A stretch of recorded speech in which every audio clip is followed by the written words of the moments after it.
yo sería competencia de los profesores de inglés. Tiburones en el mar y muchos tiburones disputándose la misma presa. Entonces, la mayoría de los negocios quiebra porque intenta vender lo mismo que todos al mismo precio que todos. Y eso se convierte en una pelea sangrienta donde nadie gana.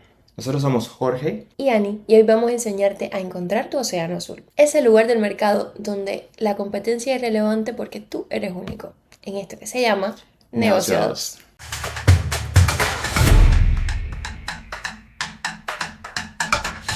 Pero vamos a comenzar por explicar qué cosa es océano rojo y océano azul, porque tal vez a nuestros amigos les ha pasado lo mismo que a nosotros, que he visto esos términos por todos lados y no sé bien a qué se refiere. El océano rojo es el espacio del mercado que está totalmente saturado, lleno de competencia. Entonces, imaginemos muchas personas, como decíamos al principio, vendiendo lo mismo al mismo precio. A la competencia no le queda otro remedio que bajar el precio para poder vender más. Entonces esto se convierte en una competencia feroz y de ahí sale el nombre de océano rojo, porque se asocia con la sangre, con tiburones en el mar y muchos tiburones disputándose la misma presa. Entonces algo por el estilo. Se convierte automáticamente en una guerra de precios. Y caer en una guerra de precios es una guerra donde siempre va a salir alguien perdiendo.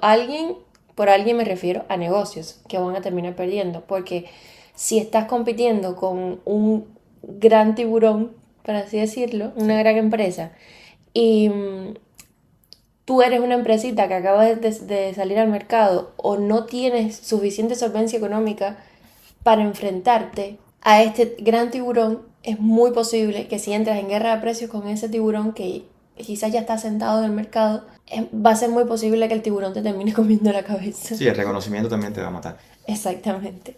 Por eso, guerra de precios, no. Y el océano azul sería entonces todo lo contrario, ¿no? Sí, el océano azul es como ese espacio virgen donde más bien se inventa la demanda o se crea una nueva demanda, te alejas de la competencia, te vuelves único, te vuelves irreemplazable y esa es la estrategia que le ha permitido a muchos negocios, y vamos a poner varios ejemplos acá, no solo sobrevivir, sino crear todo un imperio, triunfar y con un valor que está totalmente alejado de todo ese océano rojo. Pero tienes que inventar la rueda para crear tu océano azul. No, en realidad no. Lo primero que hay que buscar es no competir por el precio, sino crear valor agregado, digamos. Es lo más importante, crear siempre el valor. Ahí me viene a la cabeza el ejemplo del Cirque du Soleil, que si nos ponemos a pensar en Cirque du Soleil, cirque, porque es un circo, pero Claro. en realidad no tiene nada que ver porque cuando éramos pequeños lo que nos venía a la cabeza de cuando decíamos circo era animales, payasos, y si te pones a ver, el Cirque du Soleil está muy diferenciado de todo, porque lograron hacer su propia categoría dentro del rubro de circo. El circo, precisamente lo que te viene a la cabeza son los animales. Los animales, los payasos, esos actos circenses. ¿Qué sucede? De lo que se dio cuenta, vamos a decir, las personas que fundaron el Cirque du Soleil, era que el hecho de tener que tener animales era costoso. Tener que buscar grandes actores, actrices, payasos, grandes magos, también era costoso. Entonces ellos lo que hicieron fue alejarse de la competencia y empezar a innovar y hacer algo único. Entonces dijeron, bueno, ¿por qué no hacemos un show donde ya mezclemos o hagamos que entre el teatro? Entonces le cambiamos el paradigma de todo esto. Sigue siendo, o sea, un circo porque es entretenimiento, pero entonces la carta escondida acá es que vamos a hacer algo de lujo y entonces lo vamos a enfocar ya no al público de los niños, sino a un público Más adulto que entienda. más adulto, pero con más poder adquisitivo. Un Claro. público un poco más exclusivo. Las entradas van a ser más caras, pero el gusto es refinado, te voy a traer al teatro, te voy a traer, digamos, ya actuaciones que tienen que ver más con la parte teatral que con el circo. Y entonces eso me empieza a diferenciar, porque el resto de los circos sigue trayendo animales, sigue trayendo magos, sigue trayendo payasos. Creo también que me voy a ir un poquito de la parte de negocio. Bueno, en realidad no me estoy yendo, pero también por la parte de los animales. Tenemos conocimiento que en ningún circo tratan muy bien a los animales. Entonces Sí. quizás esa parte ambientalista o esa parte más solidaria con la naturaleza está buenísimo porque ahí te estás quitando todo el lío de la protección de los animales y de que justamente por estar en un circo tienes que tratar mal a los animales o no cuidarlos Claro, como deberían. ellos otra de las estrategias que usaban era como el eslogan de que nosotros no maltratamos animales, no encerramos animales, nosotros directamente es todo relacionado con las personas, o sea, no hay ningún trato con animales y entonces creo que sí, viene toda esta parte ambientalista, naturalista y que cuidan precisamente los animales porque no los involucran en actos circenses ni nada, entonces solamente enfocado a público. Que eso está buenísimo. Eso los hace diferentes. Exacto. Y bueno, no se puede hacer un análisis de el océano rojo, el océano azul en el que estás, si no tienes en cuenta la competencia que te acompaña en ese océano azul. Porque, seamos honestos, es súper bueno. Sería súper bueno descubrir la pólvora y descubrir un océano azul infinito donde no haya competencia, pero ya casi todo está inventado. Claro. El tema es que cuando comenzamos, lo más importante es estudiar la competencia. Primero porque hay que saber qué está haciendo, sobre todo a lo que le está yendo bien, pero también es como para orientar la brújula hacia el norte que queremos, porque cuando se comienza, generalmente no sabemos mucho o no estamos muy claros de cómo se mueve el mercado que nos rodea. Y recordemos que una vez que salimos a vender algo, un producto, un servicio, lo que sea, directamente nos vamos a encontrar en un océano que no sabemos qué colores, pero probablemente tengamos mucha competencia feroz al lado y personas que han comenzado muchísimos años antes que nosotros. Entonces es difícil llegar a vender algo parecido, por más que nos haya pasado por la cabeza y nos parece genial, llegar a vender algo parecido a lo que está vendiendo la competencia, que tiene mucho más experiencia que nosotros, más seguidores, más audiencia, más reconocimiento. Entonces ahí estamos perdidos. Lo ideal es estudiar la competencia, no solo una competencia, estamos hablando de estudiar, no sé, 5, 6, 10 emprendedores, los que sea posible estudiar, pero no es para copiarlo, sino es para inspirarnos y encontrar las debilidades. O sea, ¿qué le falta a esa competencia? ¿Qué es lo que no hace? ¿Dónde me puedo meter que es un nicho interesante o es un área donde yo puedo explotar y nadie más lo está haciendo? Entonces esa es la forma de diferenciarme. Pero el esqueleto de mi negocio sí tiene más o menos que cumplir las bases de las que hemos ido hablando en los podcasts anteriores, pero buscando un negocio sólido pero con diferenciación. Cuestión de que el que me ve a mí quiere comprarme o quiere adquirir mi servicio, mentoría, coaching, lo que sea, porque es algo que nadie más está ofreciendo. Entonces de eso se trata el océano azul. Yo me separo de la competencia porque yo doy valor, doy algo distinto y contra eso no se puede competir. Creo que está bueno y también aclarar que no solo analizamos la competencia directa. Existen dos tipos de competencia. Existe la competencia directa, que es esa que compite vendiendo exactamente lo mismo que tú o muy parecido. Por ejemplo, en el nicho de los profesores de idioma, todos los profesores de inglés serían competencia entre sí. Puede un método diferir del otro o uno puede ayudarte en la comunicación, no sé, a que destrabes el inglés, otro te enseña gramática, pero son competencia directa porque están dentro del nicho del profesorado de inglés. Y la competencia indirecta sería aquella competencia que, si bien no ofrece lo mismo que tú, tienen punticos en contacto o le habla al mismo público que tú. Por ejemplo, entre los profesores de inglés, retomando ese, yo sería competencia de los profesores de inglés porque yo me enfoco en la comunicación bilingüe, pero no solo para los profesores de inglés, no solo para profesionales que deban hablar inglés. Yo te hablo de profesionales que deban hablar en español, en francés, en italiano, portugués. No importa. No importa el idioma, en mi caso, en mi método. Sin embargo, mi competencia directa serían otros comunicadores que hagan lo mismo que yo, que también preparen a las personas para que hablen, para que se comuniquen en entornos internacionales en diferentes idiomas. Esa sería mi competencia directa. Pero mi competencia indirecta van a ser entonces los profesores de inglés, los profesores de francés, los profesores de alemán o de cualquier otro idioma y además los comunicadores que solo se dediquen al español. Sería mi competencia indirecta. ¿Por qué? Porque le apuntamos ambos al mismo público y entonces está bueno aclarar eso, que no es solo mirar tu competencia directa, el que está haciendo lo mismo que tú, también es el que está apuntando el que está apuntando a tu público ideal, aunque sea competencia indirecta, porque está luchando contigo por la atención del mismo público y por el dinero en este caso. Otro punto de otra visión interesante es el vacío que deja la atención al cliente o tu propio mensaje. Ahí es donde Yo diría que ahí es otro sitio, otra área donde nos podemos diferenciar. Porque pasa mucho que hay muchos negocios, muchos emprendedores, emprendimientos en general, que cuando te venden algo, la vidriera, yo diría que lo que te muestran a primera vista es maravilloso, todo lo que te ofrecen, pero una vez que compras, si es un servicio del cual necesitas soporte o acompañamiento, ese soporte o acompañamiento a veces carece de la calidad o de lo que estás esperando. Entonces ahí hay una diferenciación, sobre todo cuando tú no puedes ser capaz de vender el volumen quizás de artículos, productos, lo que sea que vende otra empresa más grande.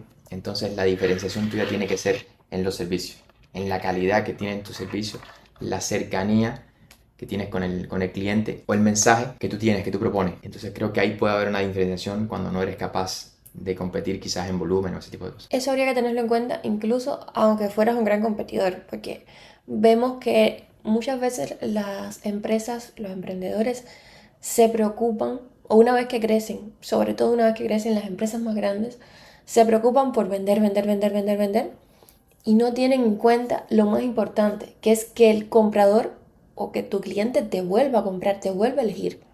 Eso es Exacto. más importante y ahí es donde muchos fallan. Ese sería casi que un océano azul, porque casi, no quiero ser generalista, pero normalmente cuando comenzamos un negocio valoramos mucho más a nuestros clientes porque sentimos como les tenemos como cierto cariñito, les tenemos cierto cariñito porque, bueno, fuiste mi primer cliente o porque estuviste ahí cuando nadie más me compró, no sé. Sin embargo, cuando vamos creciendo, nos preocupamos más por vender, vender, vender, vender, vender, que no por darle seguimiento, preguntarle a ese cliente después que compró el servicio, ya nos pagó, pero preocuparnos por él, decirle qué tal te va, tuviste alguna reunión donde practicaste lo que te dije, incluso que ella te haya vendido la mentoría, no importa, lo que va a valorar ese cliente, lo que va a hacer, aunque no me vuelva a comprar, lo que va a hacer que me recomiende a otro amigo o a otro familiar que necesite lo mismo,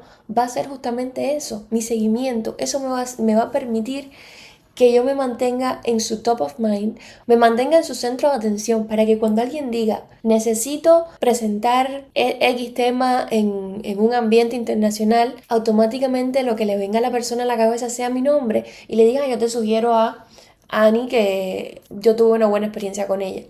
Eso es más importante y muchas veces se deja de lado. Porque detrás de los números hay personas. Eso es de las primeras reglas que tenemos que tener bien claro. Sí. Me viene a la cabeza un restaurante de Miami, una pareja de emprendedores que comienza con un restaurante, lo ubica en una zona de Miami donde habían bastantes restaurantes. Y entonces la mayoría de personas cercanas, personas de confianza, le decían, bueno, pero ¿qué te vas a hacer acá? ¿Cómo tú vas a triunfar acá? De que hay negocios que llevan montones de años. Y él empezó, si algo aplicó bien, es que empezó a estudiar lo que hacían los demás restaurantes, cómo funcionaban, cómo trabajaban. Y él se dio cuenta de algo curioso. Muchas personas iban al mediodía en familia, se sentaban a almorzar, pero se iban rápido. Y el problema es que los niños, cuando iban con los niños no tenían entretenimiento. Porque un niño, no sé, cuando come, cuando después quiere correr, quiere jugar, quiere... Y es difícil tenerlo controlado. O sea, no puedes tener una conversación y que tu niño ande corriendo con el niño de la otra familia por todo el restaurante. Y él hizo lo siguiente. Abrió su restaurante y lo primero que hizo fue habilitar un espacio para los niños. Vamos a decir, como decir un mini parque de juegos. Contrató cuidadores, digamos, personas que están, por supuesto, pendientes de los niños en ese espacio. Y ahí le habilitó juegos, juguetes de todo tipo de distracciones para los niños. Entonces las personas empezaron a elegir ese lugar. ¿Por qué? Porque iban y se podían sentar tranquilos si querían toda la tarde a conversar, a almorzar. Y los niños estaban entretenidos ahí en el parque de juegos. Entonces, esos emprendedores encontraron su océano azul, encontraron su diferenciación. De, bueno, ¿dónde doy valor en que la competencia no está, o no lo hace, o no lo aplica? Y entonces ahí empezó la diferenciación, se empezó a llenar el lugar triunfó y hoy en día es uno de los mejores restaurantes que tiene Miami. Y no tanto por la comida, porque la comida de esos restaurantes tiene toda la calidad del mundo, está más que validada. Entonces la mayoría de las personas, familias, eligen ese restaurante pensando precisamente en algo que no es menor y es donde se puede entretener mi hijo, mi niña, en lo que yo me siento y disfruto de una tarde con mis amigos.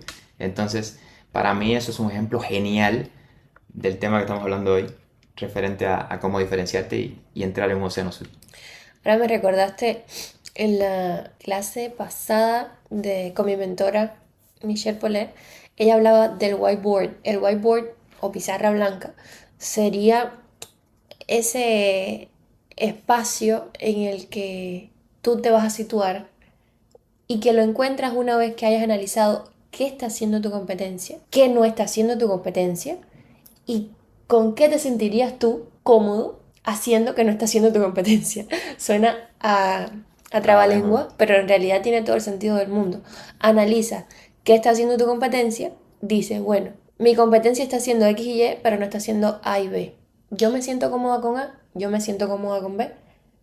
Voy a hacer A, que es con lo que me siento cómoda. Pero es siempre eso. También, ¿qué pasa? La cuestión no es encasillarse o casarse con A y con B porque sí, porque es lo que no tiene. No, porque es lo que no tiene mercado, es lo que no tiene competencia. No. Si tú no te sientes bien haciendo algo, no lo hagas, porque vas a terminar quemándote igual. De ahí la importancia de definir, primero que todo, definir tu ikigai, definir tu propósito, tu por qué, para después ver si en ese segmento o en ese mercado, en ese océano que te quieres meter, eso no lo está haciendo nadie o cómo lo están haciendo y qué le puedes traer tú, qué puedes poner tú sobre la mesa en ese mercado, qué puedes aportar tú de valor que se diferencie de tu competencia, que te haga a ti diferenciar de tu competencia por el valor que aportas, como decía Jorge, y que te haga resaltar.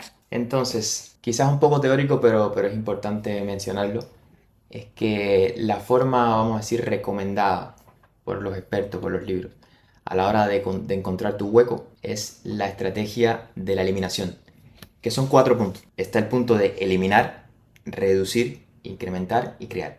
Esos son los 4 puntos. Ahora, entrando un poquitito en detalle, voy a hacerlo lo más simple posible. Lo primero es eliminar, y precisamente como lo dice el nombre, es encontrar qué factores nosotros damos por sentado en mi nicho, en mi industria, que realmente no están aportando valor o no aportan el valor que deberían. Entonces, eso lo tengo que eliminar. Ese es el primer punto para irme diferenciando. El segundo punto, reducir. ¿Qué significa esto?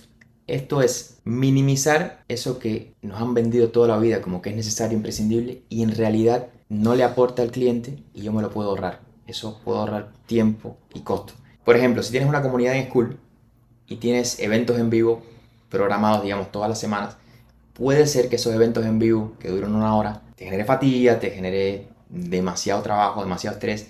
Quizás puedes pensar cambiar esos eventos en vivo, quitarlos y cambiarlos por cursos pregrabados pequeñitos, videos más cortitos, que lo puedes poner en el Classroom a disposición de tus miembros, y entonces vas a notar la diferencia porque quizás los miembros siguen aprovechando el contenido, pero ya estás ahorrándote quizás 1 o 2 horas de tu tiempo toda la semana que estabas empleando en eventos en vivo que pueden ser sustituidos perfectamente por clases pregrabadas más cortitas, de 5 o 10 minutos.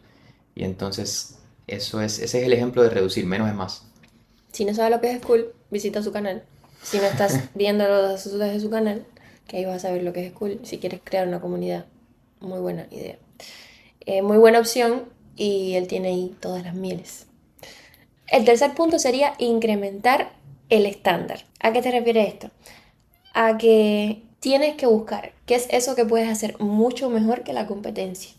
Que justifique por qué te estás vendiendo al precio que te estás vendiendo, que imagino que sea caro. Claro. Porque ya entendimos que no es cuestión de hacer guerra de precios, es cuestión de establecer un valor o un precio, establecer un precio que a ti te convenga y obviamente que tampoco sea ilógico, pero que te convenga y dejarlo ahí. En lugar de bajar el precio, lo que haces es aumentar el valor y demostrar que es eso de tanto valor que le estás aportando al cliente. Por ejemplo, ahora está en el boom la inteligencia artificial, entonces se puede tener en cuenta eso, que muchos negocios te responden con inteligencia artificial, con bots de IA, y se siente, ya uno se da cuenta, o por lo menos nosotros quizás que estamos más vinculados con la inteligencia artificial, que la hemos estudiado y tal, de alguna forma molesta cuando ves que te responde, es verdad, 3 segundos después, pero te responde un bot que al final te termina, si no le das las palabras clave, te pregunta cualquier cosa, te responde cualquier cosa que no tiene nada que ver con lo que le preguntaste.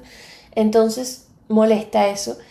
Y ahí quizás entra lo que estabas hablando de la atención al cliente, la atención personalizada, que se valora muchísimo y que ya está escaseando. Y el cuarto punto, aquí es donde creas tu océano, porque viene la parte de creatividad e invención y es justamente ese, crear algo que nadie haya visto dentro de tu océano, pero que de verdad sea mind blowing, que le vuele la cabeza a la gente. Porque acá se trata de ofrecerle a tu audiencia o a la audiencia algo que tu competencia nunca se le ocurrió ofrecer.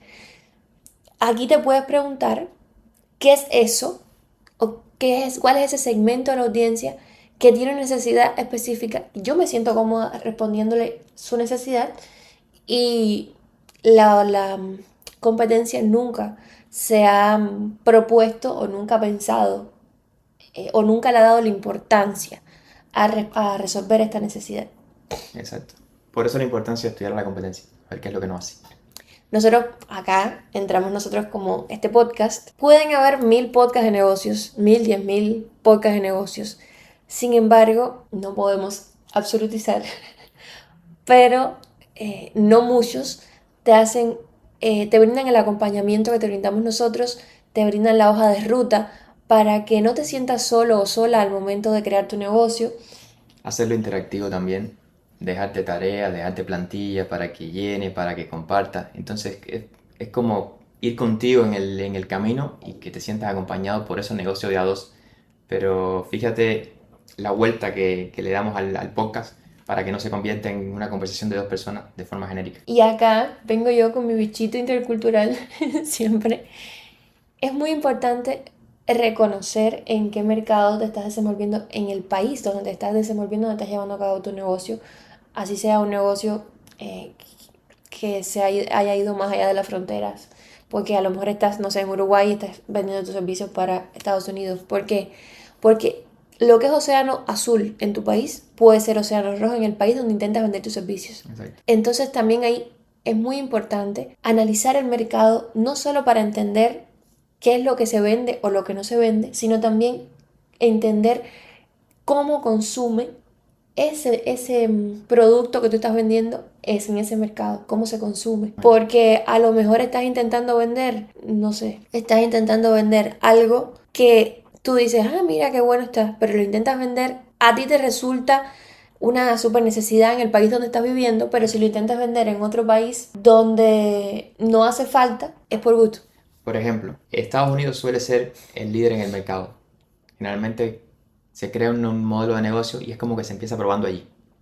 Entonces, con el tiempo, el mercado americano se satura cuando ya hay muchas personas, muchos emprendedores haciendo lo mismo. Pero hay uno, generalmente suele ser alguien que viene del habla hispana, que agarra ese modelo de negocio y lo transporta, o sea, lo exporta y lo trae al habla hispana. Puede ser a Latam o puede ser a España. Y entonces, en ese punto, ya el mercado está saturado en Estados Unidos, sin embargo esa persona innova en España o en LATAM, nadie conoce ese modelo de negocio y ese modelo de negocio empieza a triunfar. Esa persona tiene un océano azul porque no tiene prácticamente competencia por todo lo que está haciendo, mientras que en Estados Unidos hay un océano rojo donde todos se están, como decir, descuartizando por el mismo modelo de negocio. Y eso es un gran ejemplo para lo que menciona Ani, que tiene que ver con la interculturalidad. A veces tu ventaja competitiva justamente radica en traer un modelo de negocio que sirva a nivel global y adaptarlo en un mercado local que todavía no ha visto ese sistema de negocio o esa idea que se te ocurrió. Hasta aquí la parte de océano rojo, océano azul y competidores. Pero no te pienses que no te tenemos tarea. Vas a mirar a tus 3 principales competidores, vas a estudiar tu competencia. Escribe una cosa que todos hagan mal y otra cosa que no estén ofreciendo. Ahí está el inicio de tu océano azul. Y si no quieres perderte los próximos capítulos de este podcast, suscríbete al canal, dale like a este video que nos ayuda un montón. Y déjanos saber qué piensas sobre estos temas en los comentarios. Con esos comentarios vamos a poder hacer podcasts más relevantes para ti. Puedes traernos casos de estudio y nosotros los analizaremos con mucho gusto o compartir con nosotros la idea de negocio y nosotros podemos ayudarte a enfocarla y a trazarla una hoja de ruta perfecta para ti. Nos vemos en el próximo episodio. Chao.